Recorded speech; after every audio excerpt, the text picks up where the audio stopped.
Assalamualaikum teman-teman, seperti biasa sebelum mulai Mimin mendoakan semoga teman-teman semua selalu dalam keadaan sehat walafiat. Oke, kali ini kita akan melanjutkan Martial Master versi novel bagian 1129. Bagi yang baru bergabung, selamat bergabung. Dan bagi yang belum subscribe dulu lah agar Mimin tambah semangat lagi nih bikin videonya. Oke, kalau sudah kita langsung masuk ke isi ceritanya.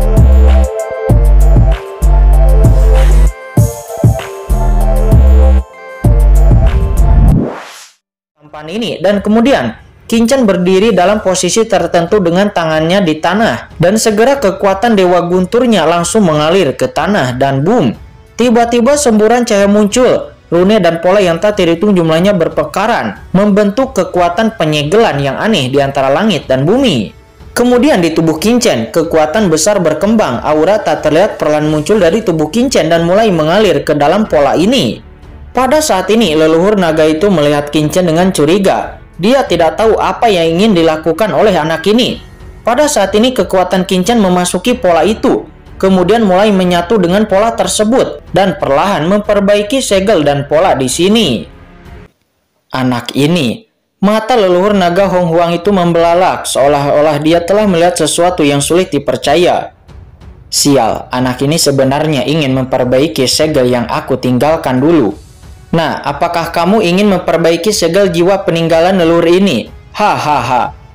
Kamu hanyalah orang kecil. Kamu pikir kamu ini siapa? Segel leluhur naga ini. Itu bukan sesuatu yang bisa kamu perbaiki.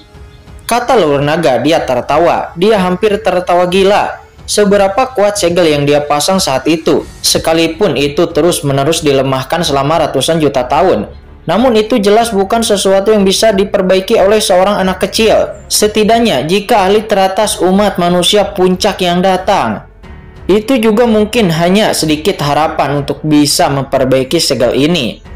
Leluhur naga Hong Huang itu tertawa, dia tertawa konyol, matanya membelalak, dan kata-katanya biasa saja akan tetapi tiba-tiba. Ini. Baru saja dia melihat pola formasi di ruang jiwa ini. Di bawah berkah kekuatan Kincen, ternyata itu sedikit bersinar dan itu sebenarnya perlahan membaik. Mustahil, kata leluhur naga Hong Huang itu. Dia meraung, dia hampir gila. Apa yang dia lihat? Orang kecil sebenarnya sedang memperbaiki segel jiwanya. Bagaimana dia melakukannya? Pada saat ini, Kincen memiliki kejutan di hatinya. Dia juga mengetahui segel mengerikan yang ditinggalkan oleh leluhur naga ini. Oleh karena itu dia tidak memahami segel tersebut dan kemudian memperbaikinya. Karena dia tahu bahwa meskipun dia ada di sini dan menghabiskan ribuan tahun, sangat sulit baginya untuk bisa menguasai formasi ini. Akan tetapi pada saat ini Kincen hanya menggunakan kekuatan samar dari teknik perbaikan langit dan buku kuno misterius. Dan ketika Kincen menggunakan teknik perbaikan langit untuk mengintegrasikan jejak kekuatan buku kuno misterius yang tersisa di tubuhnya ke dalam formasi penyegelan ini, seluruh formasi penyegelan tiba-tiba meraung, dan formasi penyegelan jiwa ini perlahan-lahan diperbaiki. Dan ini sama saja dengan membunuh leluhur naga Hong Huang. Berhenti. Nah, berhenti sekarang. Kata leluhur naga, dia menjadi gila. Ini adalah formasi yang telah dia habiskan selama ratusan juta tahun untuk melemahkannya. Dan sekarang itu sedang diperbaiki oleh Kincen. Bagaimana mungkin dia tidak panik? Untuk dapat menjaga jiwanya sampai saat itu, leluhur naga yang agung dengan enggan menyegel jiwa naganya di ruang jiwa naga ini. Dan setelah bertahun-tahun yang tak terhitung jumlahnya, jiwa naganya akhirnya pulih dan mulai terbangun. Pada tahun-tahun berikutnya, leluhur naga Hong Huang telah berusaha memulihkan jiwa naganya dan perlahan-lahan memecahkan segel jiwanya. Dan ratusan juta tahun telah berlalu, dan dia akhirnya dapat menyegel jiwanya ke dalam 7 dan 8 yang retak. Dan dalam beberapa tahun, jiwa naganya dapat melepaskan diri dari belenggu ruang jiwa ini dan mendapatkan kembali kebebasannya. Akan tetapi sekarang, Kincen sebenarnya ingin memperbaikinya. Pada saat ini, mata leluhur naga Hong Huang itu menjadi cemas dan memerah. Nah, hentikan untukku, kata leluhur naga itu. Dia menampar tanah dengan panik, menggelegar. Aura leluhur naga yang menakutkan terus-menerus mengguncang dunia. Pola rahasia yang tak terhitung jumlahnya berkedip. Dan aura leluhur yang menakutkan terkikis ke arah Kincen. menyebabkan roh Qingchen agak berdiri dengan tidak stabil. Melihat ini, Qingchen juga berhenti memperbaiki, dan dia pun segera memandang leluhur naga itu sambil mencibir. "Ada apa? Bukankah kamu bilang aku tidak bisa memperbaikinya?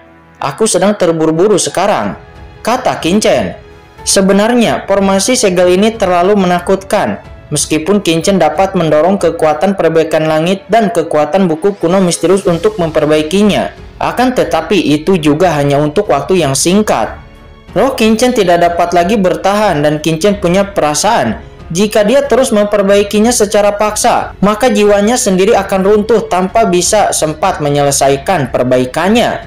Namun secara alami, Qingchen tidak akan menunjukkan kelemahannya ini di depan leluhur naga ini. Dan leluhur naga yang hebat ini ketakutan dan cemas, akan tetapi dia tidak dapat menemukan ketakutan Qingchen. "Wah, jika ada yang ingin kamu diskusikan, kamu bisa mendiskusikannya," kata leluhur naga. Dia buru-buru berkata, hatinya sangat tertekan. "Apakah ada yang perlu didiskusikan kecuali kamu bisa menyerah kepadaku? Jika tidak, aku akan memperbaiki segel jiwamu lagi hari ini, sehingga kamu tidak akan pernah bisa melarikan diri selama sisa hidupmu," kata Qingchen. Dia berkata dengan dingin. "Kamu," kata leluhur naga itu. Dia berkata dengan marah. "Mustahil, biarkan leluhur naga ini menyerah kepadamu. Nah, kamu jangan memikirkannya. Masalahnya, kita semua termakan di sini. Nah, aku tidak percaya kamu berani melepaskan gangguan jiwamu. Kamu mencegahku keluar, dan aku juga bisa menjaga jiwamu tetap di ruang jiwa ini selamanya dan tidak pernah bisa melarikan diri," kata leluhur naga. "Apakah kamu berani mengancamku?" kata Qingchen. Dia mencibir. "Pertama-tama, menurutmu, apakah aku benar-benar pergi keluar? Karena aku dapat mengirimkan kekuatan dari luar, aku secara alami dapat mengeluarkan diriku sendiri. Selain itu, meskipun aku tidak bisa melarikan diri, apa yang bisa kulakukan? Aku hanyalah pengalih perhatian, tetapi kamu berbeda. Saya khawatir, kamu telah terjebak di sini selama ratusan juta tahun. Bisakah kamu bertahan selama ratusan juta tahun ke depannya?" kata Qingchen. Tentu saja, jiwa Qingchen tidak dapat lepas dari ruang jiwa ini, dan dia tidak berani melepaskan pemisahan jiwa ini. Karena jika tidak, dia akan menyerah lebih awal. Belum lagi, meskipun buku kuno misterius dapat membantunya, namun Qingchen tidak tahu cara untuk merangsang buku kuno misterius. Karena setiap kali buku kuno misterius itu muncul dengan sendirinya, dan Qingchen tidak dapat mengendalikan buku kuno misterius itu sama sekali. Namun tentu saja di depan leluhur naga yang agung ini, Qingchen secara alami tidak akan mengatakan itu, dan Qingchen harus menunjukkan kepercayaan dirinya yang luar biasa. Benar saja, setelah mendengar perkataan Qingchen, wajah leluhur naga Hong Huang tiba-tiba menjadi sulit untuk dilihat. Bagaimanapun, kekuatan buku kuno misterius telah dapat menembus ruang jiwanya yang tersegel, dan hal-hal yang ditunjukkan Qingchen di tubuhnya terlalu tidak normal.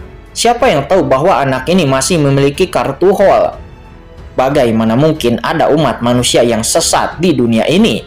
Kata leluhur naga. Dia menggertakkan giginya dan dia sangat tertekan. Dulu dia takut tidak bisa berdiri kokoh di hadapannya, tetapi sekarang dia berani mengancamnya. Itu hanyalah ratusan juta tahun. Leluhur ini tidak takut. Leluhur ini telah membawa zaman yang tak terhitung jumlahnya ke sini. Jadi apa yang leluhur ini takuti selama miliaran tahun lagi? Kata leluhur naga. Dia menus dingin. Benarkah? Qingchen tiba-tiba ingin tertawa di saat melihat leluhur naga prasejarah itu bertingkah seperti bajingan. Jika leluhur naga itu sebebas dan semudah yang dia katakan, maka sebelumnya dia tidak akan gugup. "Oh, sungguh menyedihkan," kata Qingchen. Dia menghela napas dalam kepada leluhur naga itu. Qingchen menatap leluhur naga itu seperti menatap anak malang. "Apa yang menyedihkan tentang leluhur ini?" kata leluhur naga. Dia menggosok biji matanya. Bagaimanapun orang ini bisa begitu menyebalkan. Ras manusia kecil yang berani memandang leluhur naga sejatinya dengan mata seperti itu. Betapa tidak menyenangkannya penampilannya. "Tidak bisakah aku merasa kasihan mendengarkan apa yang Anda katakan sebelumnya? Anda adalah makhluk yang belum lahir dengan terbukanya alam semesta, dan Anda juga dianggap sebagai ciptaan leluhur prasejarah. Menurut kebenarannya, itu seharusnya adalah alam semesta Auxiao, dan semua ras memuja keberadaannya. Sekarang kamu telah terjebak di ruang jiwa kecil ini selama bertahun-tahun. Apakah kamu masih mengatakan bahwa kamu tidak menyedihkan?" Saya akan bertanya, sudah berapa lama kamu tidak makan daging? Kata Qingchen. Dia berkata dengan ringan. Daging. Meskipun leluhur naga prasejarah di depannya hanyalah jiwa, namun ketika Qingchen mengucapkan kata daging, samar-samar Qingchen merasa pihak lain merasa ngiler. Ya, sudah berapa lama aku tidak makan daging? Kata leluhur naga. Dia hampir ingin menangis. Dia terjebak di sini selama ratusan juta tahun, dan dia terus memperbaiki jiwanya. Dia takut dia tidak makan daging selama ratusan juta tahun. Dan izinkan saya bertanya lagi, sudah berapa lama kamu tidak minum anggur? Kata Qingchen. Anggur. Jiwa leluhur naga itu berfluktuasi lebih hebat lagi. Dia memikirkan aroma anggur yang terkubur jauh di dalam jiwanya. Kalau bukan karena raga jiwanya, air liurnya pasti seperti air terjun. Anggur sungguh nikmat. Dalam ingatan jiwanya, itu hampir merupakan hal terlezat di dunia ini. Saat itu, minuman favoritnya adalah anggur. Tetapi mengapa dia bahkan sekarang tidak dapat mengingat rasa anggur? Aku ingin bertanya lagi. Sudah berapa lama kamu tidak menikmati naga betina? Kata Qingchen. Dia bertanya lagi. Begitu pertanyaan Qingchen ini keluar, bayangan leluhur naga sejati itu sepertinya disambar petir. Ya, sudah berapa lama dia tidak berendam dengan induk naga? Oh, dia dikenal sebagai anak hilang dari 10.000 klan di zaman prasejarah, tetapi sekarang dia bahkan tidak bisa mengingat rasanya mengelus naga betina. Pada saat ini, melihat tampilan leluhur naga yang tertegun dan membosankan, Qingchen menghela napas dalam dan menggelengkan kepalanya. Katakan padaku, tidak bisakah aku merasa kasihan? Tetapi selama kamu menyerah kepadaku, aku bisa membawamu keluar dari sini. Dan pada saat itu, aku akan mencarikan Anda makanan lezat di dunia ini. Apakah itu tidak menyenangkan? Kata Qingchen. Jika aku tunduk padamu, maka kamu bisa membawaku keluar. Itu lelucon. Kata leluhur naga itu seraya memandang Qingchen dengan dingin.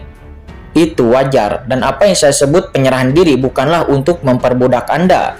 Kamu mengikuti aku, dan pada saat itu, setelah jiwamu keluar dari masalah, kamu bisa mendapatkan kembali kebebasan. Bahkan jika kamu ingin mengikutiku, aku berjanji aku dapat memuaskan keinginanmu, kata Qingchen. Mendengar kata-kata Qingchen ini, leluhur naga itu tiba-tiba terlintas di benaknya. Dia pun mengangkat kepalanya dan menatap Qingchen dengan mata yang cerah. Benarkah? Kata leluhur naga. Tentu saja, itu harus sesuai dengan kemampuanku. Terlebih lagi, kamu tidak diperbolehkan melakukan apapun yang menyakiti dunia ini, kata Qingchen. Ini yang kamu katakan, ya? Kata leluhur naga itu seraya menatap Qingchen, matanya berkedip. Dan dia terdiam untuk waktu yang lama. Sebelum pada akhirnya dia tiba-tiba berkata, bukan tidak mungkin bagiku untuk tunduk kepadamu. Selama kamu menjanjikan semua permintaanku, aku akan melepaskanmu dan aku bahkan akan mengikutimu, kata leluhur naga. Mendengar ini, hati Qingchen tercengang. Dia tidak menyangka bahwa leluhur naga yang agung ini sudah lama menyetujui secara langsung. Dan dia berjanji begitu saja, dan ini langsung mengejutkan Qingchen. Apakah tidak ada penipuan dalam hal ini? Oke, katakan apa permintaanmu, kata Qingchen dengan sungguh-sungguh. Mendengar itu, leluhur naga Hong Huang tiba-tiba melirik ke arah Xiaolong di sebelah Qingchen. Tampilan itu membuat Qingchen tiba-tiba merasakan firasat buruk. Persyaratan ini sangat sederhana. Anak naga ini yang diperbudak olehmu dari klan naga sejati. Biarkan leluhur ini memakannya. Leluhur ini tidak makan apapun selama ratusan juta tahun. Selama kamu memberiku anak naga ini untuk dimakan, maka aku akan membiarkanmu pergi dari sini dan aku bahkan akan mengikutimu, kata leluhur naga seraya menjilat bibirnya. Nampak tatapannya memandang Xiaolong dengan samar, seolah-olah hantu lampar melihat meja penuh makanan lezat. Pada saat ini Xiaolong tiba-tiba bersandar kepada Qingchen dengan sedikit ngeri, dengan perasaan takut yang datang dari jiwa naganya. Mendengar itu, Qingchen merutkan kening. Dia tidak menyangka leluhur naga ini akan mengajukan permintaan seperti itu. Bagaimana dengan itu? Anak naga ini terlihat sangat lezat untukku, kata leluhur naga itu. Dia berkata dengan dingin. Tidak, kata Qingchen. Dia menggelengkan kepalanya, dan dia berkata dengan ekspresi yang tegas. Meskipun Xiaolong itu mengikutiku untuk waktu yang singkat, namun aku tidak akan membiarkanmu memakannya. Di dunia luar ada banyak yang mulia dari 10.000 ras, termasuk Warajik dan Iblis. Aku bisa berjanji padamu untuk memberimu pesta makan, tetapi Xiaolong tidak bisa, kata Qingchen. Mendengar kata-kata Qingchen, Xiaolong di samping memandang Qingchen dengan penuh rasa terima kasih dan tubuhnya pun gemetar. Mengapa? Kata leluhur naga itu. Dia berkata dengan dingin, dia hanyalah anggota klan naga sejati yang telah diperbudak olehmu. Terlebih lagi, meskipun dia telah membangkitkan jiwa naga, tubuhnya tidak pernah berubah. Ini masih jauh dari inkarnasi naga yang sebenarnya. Bagaimana caranya? Selama kamu membiarkan leluhur ini memakan naga kecil ini, maka leluhur ini akan mengikutimu. Bukankah itu jauh lebih baik daripada naga kecil ini? Kata leluhur naga itu. Dia mencibir. Tidak, tetap tidak, kata Qin Chen. Dia berkata dengan dingin, meskipun Xiaolong tidak sebaik kamu, tetapi dia adalah rekanku dan aku tidak akan setuju, kata Qin Chen. Jika Qin Chen kembalikan keingatannya ke Sungai Bintang Neraka, dan jika Xiaolong tidak membawa dirinya ke segitiga Bermuda, maka Qin Chen akan terjebak di sana. Selain itu, meskipun Xiaolong diperbudak olehnya, namun Qin Chen tidak akan pernah menganggapnya sebagai budaknya sendiri, tetapi rekan. Kalau begitu, tidak ada yang perlu lagi dibicarakan, kata leluhur naga. Segera aura pembunuh yang mengerikan muncul dari tubuh leluhur naga yang liar itu, dan dia pun menatap Qin Chen dengan dingin. Baiklah, karena kamu tidak ingin menyerahkannya, maka leluhur ini bisa menelannya sendiri, kata leluhur naga. Mendengar itu Qin Chen sangat marah. Jika ini masalahnya, maka kamu harus melewatiku terlebih dahulu, kata Qin Chen. Dari tubuh Qin Chen segera cahaya guntur yang tak ada habisnya muncul, dan setiap aturan berubah menjadi pedang ilahi yang mencapai langit. Dan Qin Chen ingin bertarung melawan leluhur naga lagi. Nah, apakah kamu benar-benar ingin bertarung hanya demi naga kecil ini? Kata leluhur naga. Dia berkata dengan marah. Berhentilah bicara omong kosong. Tidak ada yang perlu dipertimbangkan lagi. Bertarunglah jika kamu ingin bertarung, kata Qin Chen dengan tegas. Hahaha. Tepat ketika Qin Chen bertekad untuk bertarung lagi dengan leluhur naga itu, leluhur naga itu tiba-tiba tertawa. Aku benar-benar tidak mengerti kalian manusia. Ini adalah hal yang sangat menguntungkan. Anda seharusnya menyetujuinya, tetapi kalian manusia terkadang hina dan tidak tahu malu, namun terkadang juga polos dan manis. Oke, aku berjanji, kata leluhur naga itu. Segera aura menakutkan pada leluhur naga tiba-tiba mereda dan leluhur naga menjadi damai. Apa maksudmu? Kata Qin Chen. Dia tercengang di saat mendengar kata-kata leluhur naga Hong Huang itu. Ini hanya ujian bagimu jika kamu menyetujui permintaanku. Meskipun aku tetap terjebak selama ratusan juta tahun di sini, aku tetap tidak akan setuju untuk mengikutimu dan pergi dari sini. Namun sekarang kamu berhasil melewati ujianku, kata leluhur naga itu. Mendengar itu Qin Chen tercengang. Mengapa leluhur naga ini tidak menelan Xiaolong untuknya, tetapi dia malah lulus ujian. Lobster ini seharusnya menjadi budakmu, dan jika kamu memberikannya dengan mudah hanya untuk mendapatkan kekuatan yang lebih kuat lagi, maka kamu tidak layak ada di mata leluhur ini. Tetapi sekarang bagaimanapun juga kamu telah lulus dari ujian leluhur naga ini, kata leluhur naga itu. Mendengar itu Qin Chen tersenyum pahit. Qin Chen tidak menyangka leluhur naga yang hebat dan terpencil ini cukup licik, sehingga dia bahkan berani menguji dirinya sendiri. Di alam semesta ini, 10.000 ras tidak pernah memandang kehidupan mereka yang telah mereka perbudak. Hanya sedikit orang yang akan memperlakukan mereka secara setara dengan tulus. Di luar dugaan, kamu bisa menganggap naga kecil yang kamu perbudak itu sebagai rekanmu, sehingga leluhur naga ini bisa tenang, kata leluhur naga. Sepertinya dia tenggelam di dalam beberapa pemikirannya. Leluhur naga yang hebat ini sebenarnya memiliki emosi seperti itu, kata Qin Chen. Dia berkata di dalam hatinya. Namun Qin Chen berpikir bahwa ini mungkin terkait dengan beberapa pengalaman pihak lain di masa lalu. Kalau begitu, apakah kamu setuju sekarang? Kata Qin Chen. Dia berkata dengan sungguh-sungguh. Ya, saya setuju, kata leluhur naga. Dia mengangguk. Namun, jika kamu benar-benar ingin membawaku pergi, maka aku punya 2 syarat lagi, kata leluhur naga. 2 syarat apalagi? Kata Qin Chen yang merutkan kening.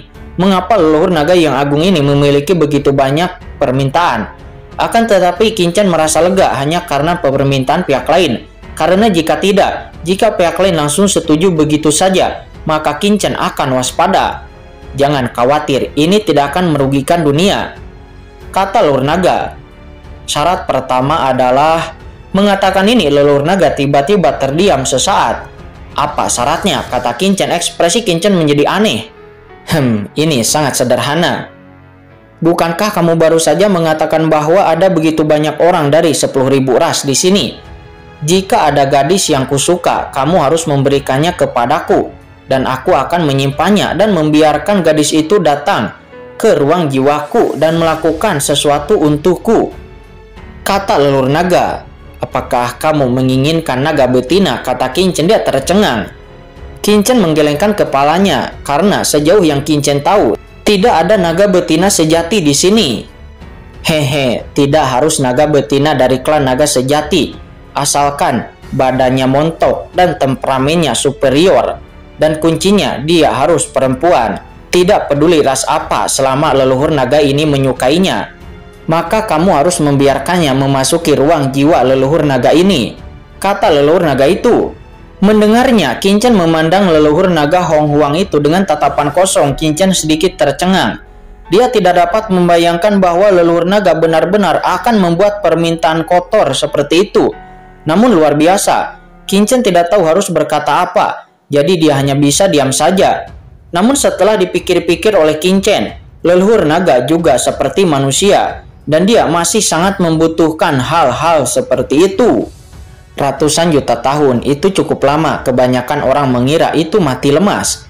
Qin Chen tiba-tiba mengucapkan kalimat ini, dan Qin Chen merasa sedikit terdiam, berpikir bahwa leluhur naga yang besar ini telah terperangkap di ruang jiwa ini selama ratusan ribu tahun, dan memang tidak mudah untuk hidup tanpa pasangan, tanpa bisa menyalurkan keinginan hasratnya yang terdalam. Saya bisa menjanjikan kondisi ini kepada Anda, tetapi wanitanya itu juga harus melakukannya dengan secara sukarela, kata Qin Chen setelah berpikir sejenak. Ketika Qin Chen melihat ras yang bermusuhan baginya, itu tidak apa-apa untuk membunuh lawan, akan tetapi Qin Chen tidak bisa melakukan itu, agar hanya leluhur naga memaksa lawan melakukan hal semacam itu.